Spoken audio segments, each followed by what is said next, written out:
Public, private and global enterprises. देखो, हमें मालूम है कि हमारी जो इंडियन इकोनॉमी है वो एक मिक्स्ड इकोनॉमी के स्ट्रक्चर को फॉलो करती है, यानी कि हम प्राइवेट सेक्टर और पब्लिक सेक्टर दोनों का ही पार्टिसिपेशन जो है इकोनॉमी के अंदर अलाउ करते हैं। दोनों को ही अपॉर्चुनिटीज दी जाती है कि वो अपने अपने स्केल पर इकोनॉमी का डेवलपमेंट जो है वो करें। तो देखो, इंडियन इकोनॉमी जो है ऐसी इकोनॉमी है जो कि मिक्स्ड इकोनॉमी के स्ट्रक्चर को फॉलो करती है। और इंडियन इकोनॉमी के अंदर दो डिपार्टमेंट्स है, पहला है प्राइवेट सेक्टर और दूसरा है पब्लिक सेक्टर। अपने पिछले वाले चैप्टर में that is forms of business organisation, उसमें हमने जो अलग अलग फॉर्म्स पढ़े थे बिजनेस ऑर्गेनाइजेशन के, वो सारे ही फॉर्म्स जो थे प्राइवेट सेक्टर के अंदर इंक्लूडेड थे। जैसे कि हमने पढ़ा था regarding sole proprietorship, partnership firm, joint into family business, cooperative societies, joint stock company. ये 5 फॉर्म जो हमने पढ़े थे, ये पांचों ही फॉर्म जो है प्राइवेट सेक्टर को बिलोंग करते थे। इस चैप्टर के अंदर हम प्राइवेट सेक्टर का एक और एडिशनल फॉर्म पढ़ेंगे, दैट इज मल्टीनेशनल कंपनी। अगर हम बात करें पब्लिक सेक्टर की, जिसके ओनरशिप और मैनेजमेंट दोनों ही जो है गवर्नमेंट के हाथों में होती है। प्राइवेट सेक्टर का हमें मालूम है कि जो ओनरशिप और मैनेजमेंट है, नेम इटसेल्फ बता रहा है कि प्राइवेट इंडिविजुअल्स के हाथ में होती है दोनों ही चीजें, ownership and management.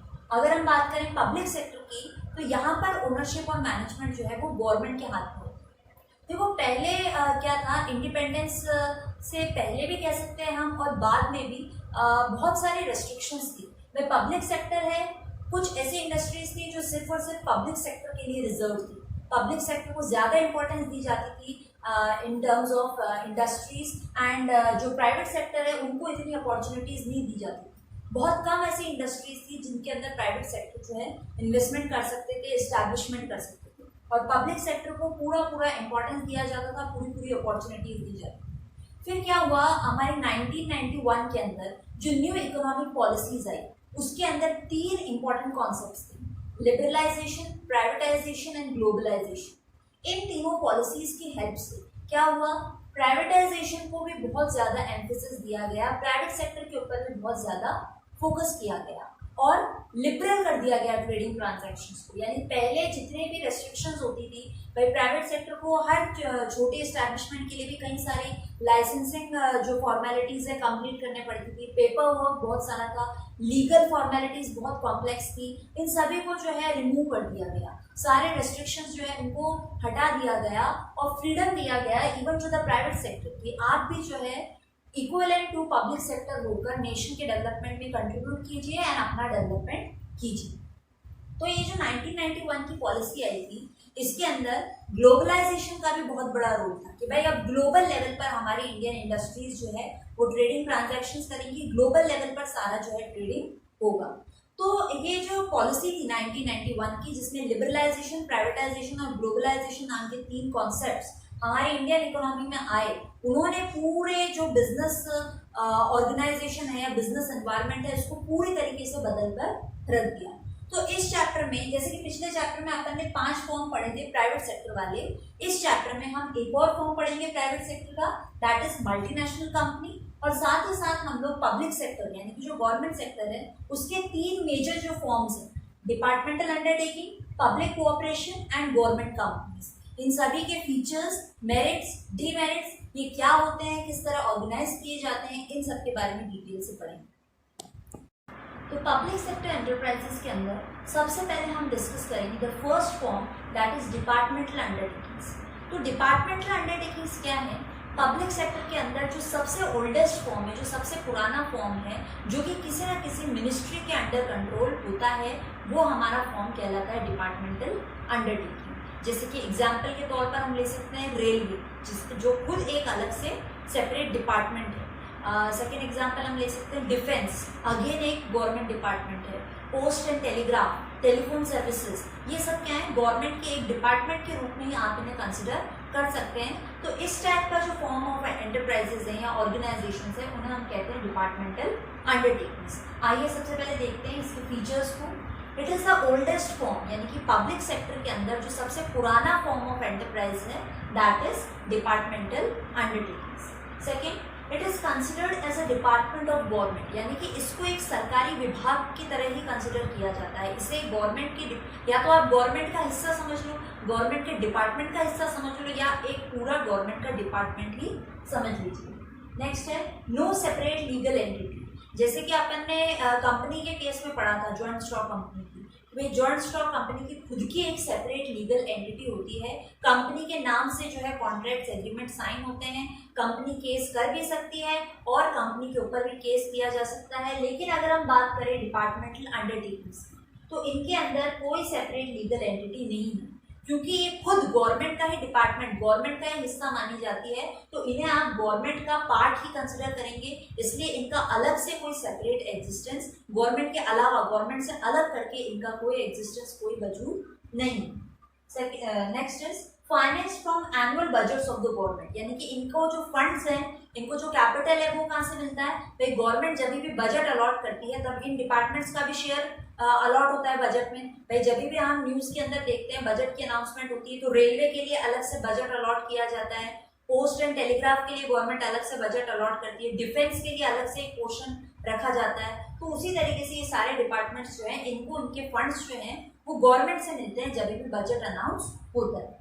Next is revenue जो इन्हें मिलता है, यानी कि जो भी इनकम अर्न हो रही है इन डिपार्टमेंट से, वो कहाँ डिपॉजिट होती है? In the treasury of government, यानी सरकारी खजाने के अंदर जो भी इनकम अर्न हुई वो डिपॉजिट हो जाती है। जैसे अपन रेलवे का एग्जाम्पल ले सकते हैं, भाई रेलवे से जो भी अर्निंग हो रही है वो सब कुछ गवर्नमेंट के डिपार्टमेंट में जाता है, ठीक है। पोस्ट एंड टेलीग्राफ से जो अर्निंग हो रही है सब कुछ गवर्नमेंट की ट्रेजरी में जाता है। नेक्स्ट इज स्टाफ, यानी कि जो इन डिपार्टमेंट्स में जो काम करने वाले हमारे एम्प्लॉयज हैं, जो लोग हैं, उन्हें गवर्नमेंट सर्वेंट कंसिडर किया जाता है और उनके जो भी टर्म्स एंड कंडीशंस होंगे सर्विस के, भाई कॉम्पेंसेशन के अकॉर्डिंग दिया जाएगा, जो एक्स्ट्रा बेनिफिट्स मिलते हैं किसी भी एम्प्लॉय को वो किस तरीके से दिया जाएगा, रिक्रूटमेंट किस तरह से होगा, सिलेक्शन किस तरह से होगा, उस सभी में सिविल सर्विस कोड एप्लीकेबल होगा। यानी सिविल सर्वेंट्स के जो भी टर्म्स एंड कंडीशंस होते हैं रिक्रूटमेंट के टाइम पे, सिलेक्शन के टाइम पे, कॉम्पेंसेशन के टाइम पे, रिटायरमेंट के टाइम पे, वो सारे ही बेनिफिट्स जो है यहाँ पर भी दिए जाएंगे। स्टाफ को रिक्रूटमेंट सिलेक्शन उसी तरह किया जाएगा जिस तरीके से सिविल सर्वेंट्स का होता है। Next, can be sued like government, भाई जिस तरह हम गवर्नमेंट के ऊपर, चाहे सेंट्रल गवर्नमेंट हो चाहे स्टेट गवर्नमेंट हो, हम उनके ऊपर केस कर सकते हैं, उसी तरह डिपार्टमेंटल अंडरटेकिंग के ऊपर भी केस किया जा सकता है। नेक्स्ट, पब्लिक अकाउंटेबिलिटी इसमें हाईएस्ट होती है, यानी कि जो जवाबदेही बनती है इनकी वो हाईएस्ट है, क्योंकि ये सीधा सीधा गवर्नमेंट का ही एक पार्ट है। जो डिपार्टमेंट है वो गवर्नमेंट का ही एक हिस्सा है। तो अगर कोई भी गिवन टास्क गिवन टाइम में कंप्लीट नहीं हो पाया है तो पब्लिक के सामने आप अकाउंटेबल हो, आप आंसरेबल हो। डिपार्टमेंट को, पब्लिक को आंसर करना पड़ेगा कि why this particular task has not been completed. या मान लीजिए कोई हादसा हो जाता है, भाई रेलवे लाइन प्रॉपर नहीं थी, टूटी हुई थी, इस वजह से कोई हादसा हो गया, तो अब रेलवे डिपार्टमेंट को आंसरेबल होना पड़ेगा इन फ्रंट ऑफ द पब्लिक। तो यहाँ पर भी आंसरेबिलिटी की बात हो, अकाउंटेबिलिटी की बात हो, वो हाईएस्ट है in front of the public. Why? Because ये सीधा सीधा गवर्नमेंट का ही एक डिपार्टमेंट है, गवर्नमेंट का एक हिस्सा है, इसलिए पब्लिक के प्रति जो आंसरेबिलिटी है वो इस केस में हाईएस्ट होती है। तो ये तो बात हो गई फीचर्स की और डिपार्टमेंटल अंडरटेकिंग्स।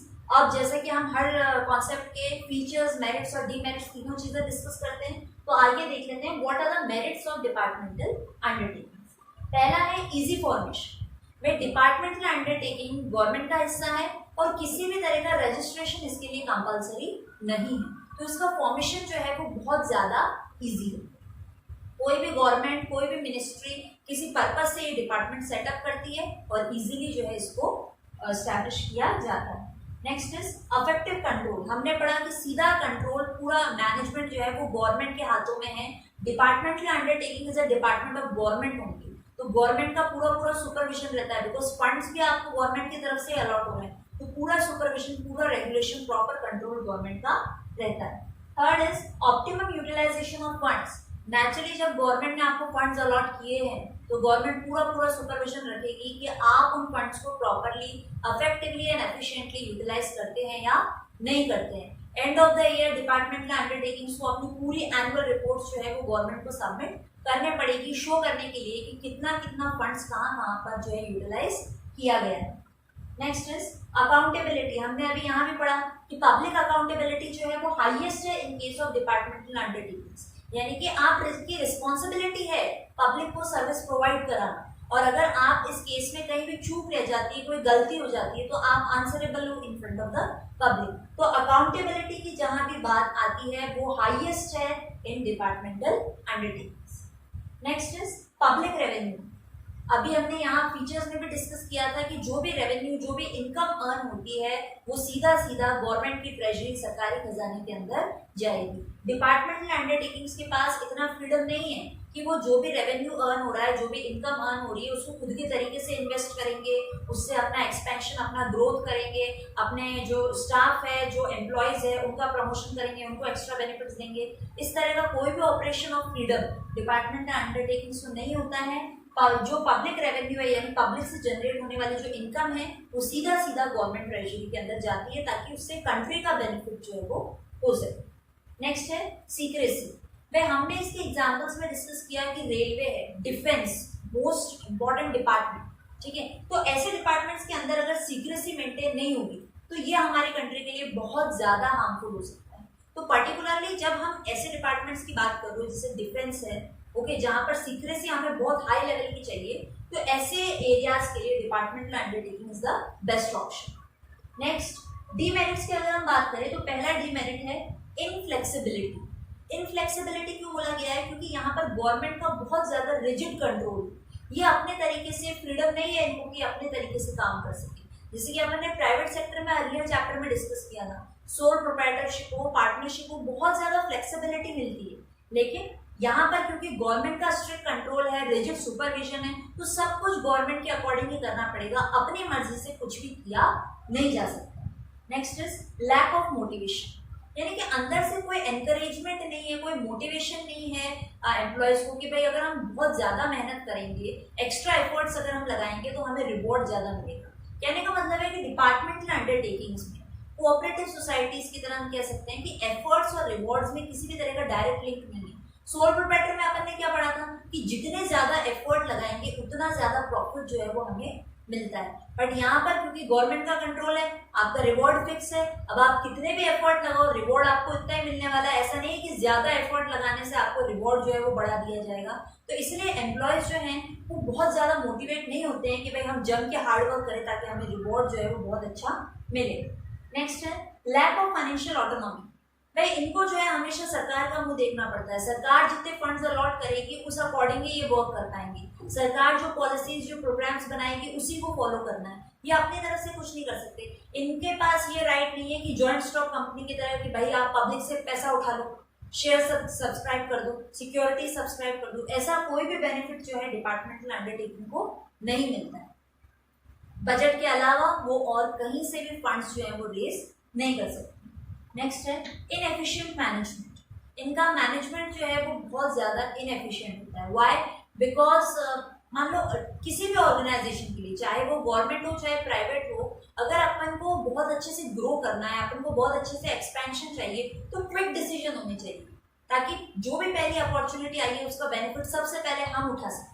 लेकिन यहाँ पे क्या है कि गवर्नमेंट स्ट्रक्चर है पूरा, कंसेंट लेंगे हर लेवल पर, सब लोगों से पूछा जाएगा, डिसीजन मेकिंग में बहुत ज़्यादा डिले हो जाता है। तो इस वजह से जो है इसका मैनेजमेंट जो है इनएफिशिएंट बोला गया है। अगर हमें इनोवेटिव चाहिए, इनोवेटिव आइडियाज चाहिए, क्रिएटिविटी चाहिए, क्विक डिसीजन मेकिंग चाहिए, तो ये कुछ ऐसे कॉन्सेप्ट्स हैं जो कि डिपार्टमेंटल अंडरटेकिंग से बिल्कुल ही मिसिंग। नेक्स्ट है red tapism and bureaucracy. Red tapism यानी कि लाल फीताशाही, इसको, और ब्यूरोक्रेसी, इसका सिंपल सा मतलब ये है कि भाई डिसीजन मेकिंग में बहुत ज़्यादा डिले हो जाता है। अगर हम डिपार्टमेंटल अंडरटेकिंग की बात करें तो गवर्नमेंट का जो स्ट्रक्चर है काम करने का हमारे इंडिया में वो बहुत स्लो है। कोई भी डिसीजन लेना है तो 10 लोगों से पूछा जाएगा, 10 लोगों को बिठाया जाएगा, फिर मेजॉरिटी कंसेंट का वेट करेंगे, बहुत ज़्यादा डिले हो जाता है डिसीजन मेकिंग में। इसीलिए डिपार्टमेंटल अंडरटेकिंग जो है वो मोस्ट एप्रोप्रिएट फॉर्म नहीं बताया गया।